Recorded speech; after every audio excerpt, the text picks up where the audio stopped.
Usually the sheriff gets called when people come over. For decades, the story of Mel's Hole lingered at the edge of American folklore, whispered in late-night radio shows and passed around obscure corners of the early internet. It was said to be a bottomless pit, hidden away in the rugged hills of Washington state, a place that swallowed anything and defied explanation.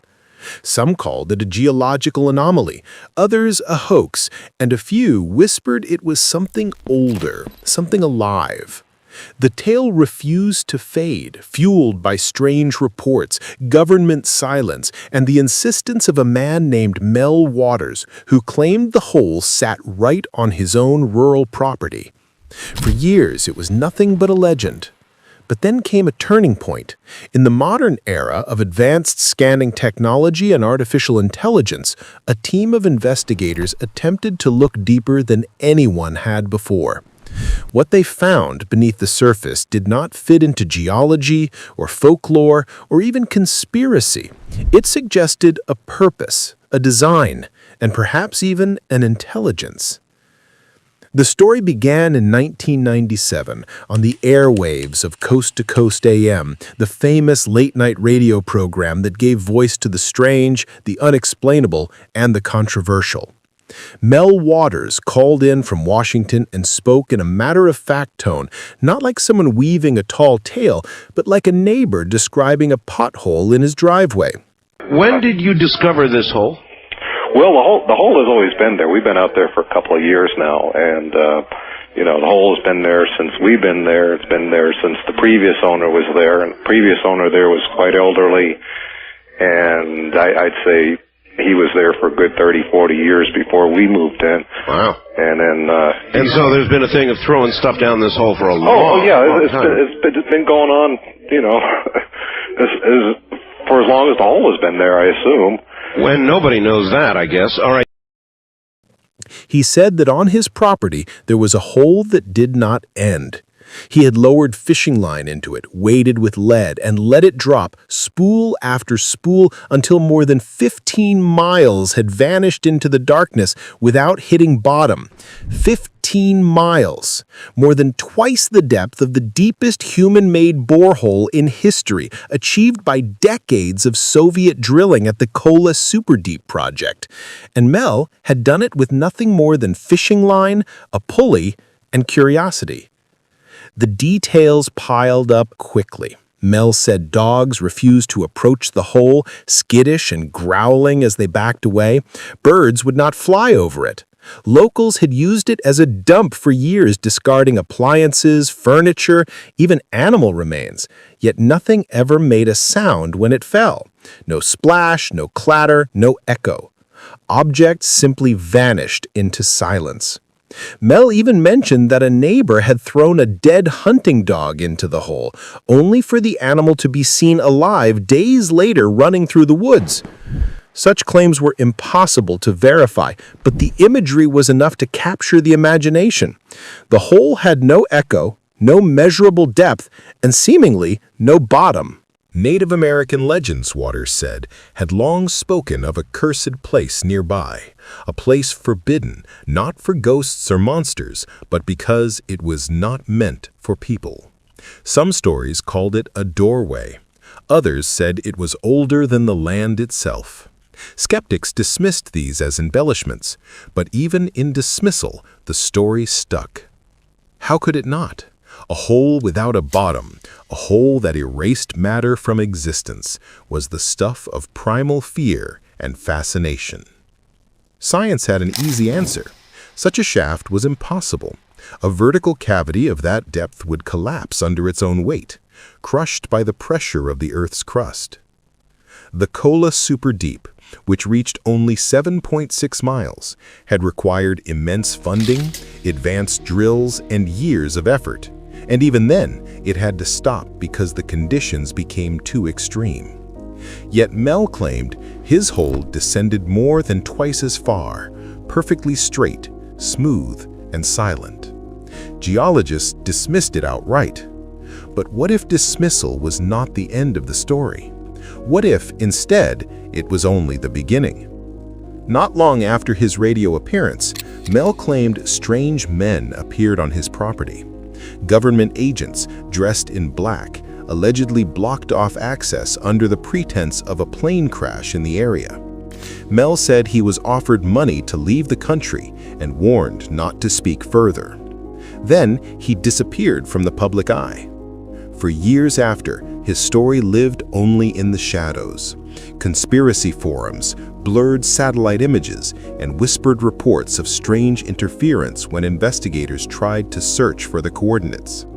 Some claimed their GPS failed near the site. Others said their computers were wiped. Whether by government suppression or by something else entirely, the hole refused to be found. By the 2010s, the legend had transformed from a curiosity into a symbol. To some, evidence of secret military projects.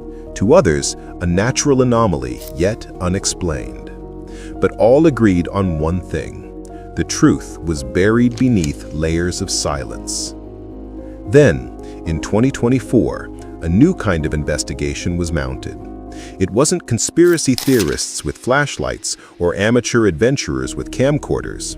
It was a carefully assembled, privately funded team of engineers, mapping specialists, and former defense contractors.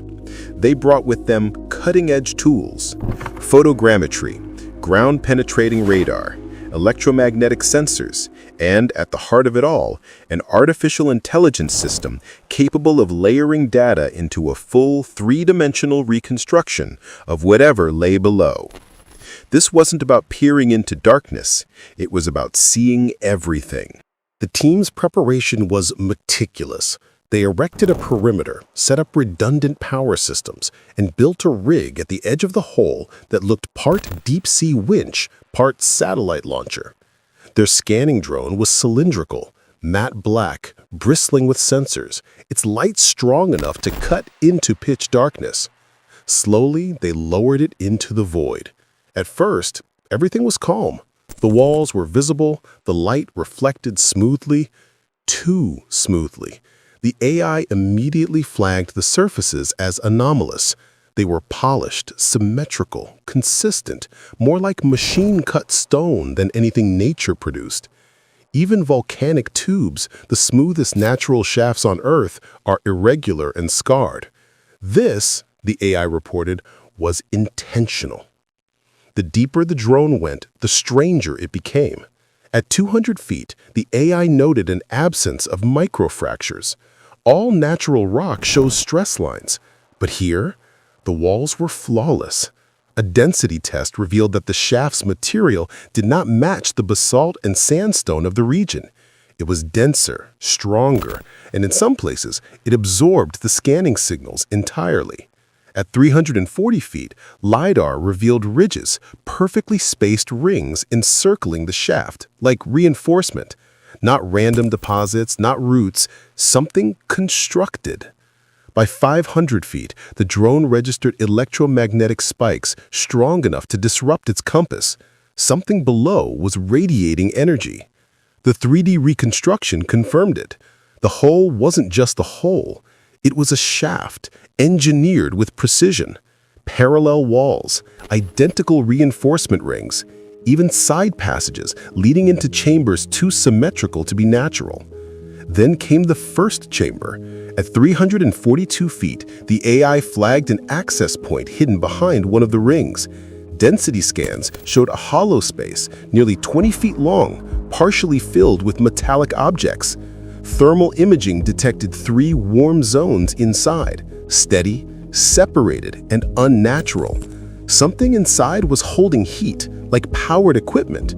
At 511 feet, a second chamber appeared, sealed with a material that absorbed nearly all scanning signals. Behind it, 4 tall cylinders stood in a grid. Electromagnetic sensors picked up a rhythmic pulse, slow and deliberate, almost like a heartbeat. And then a third chamber, small, angled upward, containing one irregular shape, taller than a man, narrow, organic in outline. The AI flagged it as organic-like geometry. No one spoke for a long time after that. If it was organic, It wasn't supposed to be there. The team debated whether to probe deeper, but before they could decide, the AI detected movement. In Chamber 1, one of the warm zones shifted just a few inches. Then came another flicker. The LiDAR sweep showed the shape flexing slightly. The thermal signature brightened like a pulse quickening. The drone's compass spun wildly as electromagnetic interference surged. And then, in the floodlight's reflection, 2 pinpoints appeared inside the chamber, bright as eyes. The feed cut out. The drone was yanked back to the surface. Its casing was intact, but its memory was wiped clean. Only the AI's real-time transmissions, stored off-site, preserved fragments of what had been seen. Then things grew darker still. The surviving files triggered cascading failures in the team's equipment. Workstations crashed when the anomaly scans were opened. Terminals overheated, drives failed. And then came the message, appearing on a satellite phone not connected to their system. Cease operations. Do not transmit. Leave site. No origin. No record. Hours later, 3 unmarked vehicles appeared on the access road, idled in the fog, then vanished. The AI, before going silent, flagged intrusion attempts on the off-site server. Someone, or something, was copying the data before erasing it. By morning, the server was gone. A government directive, the hosting company claimed. Only the portable drives, hastily disconnected, remained as proof. But the AI had left one final file, a composite map showing Mel's Hole plunging miles deeper than expected, connecting to 2 other sites across the globe, one in the Nevada desert, one in a barren overseas region. Both shared anomalies, electromagnetic interference, vanishing wildlife, and local legends of cursed ground. Seismic data revealed similar shaft structures, with reinforcement rings identical to Washington's. These were not isolated anomalies, they were nodes in a network. And beneath them, at depths unreachable, the AI detected vibrations. 2 short pulses, one long, pause, repeating endlessly. Perhaps a signal, perhaps a warning, perhaps communication.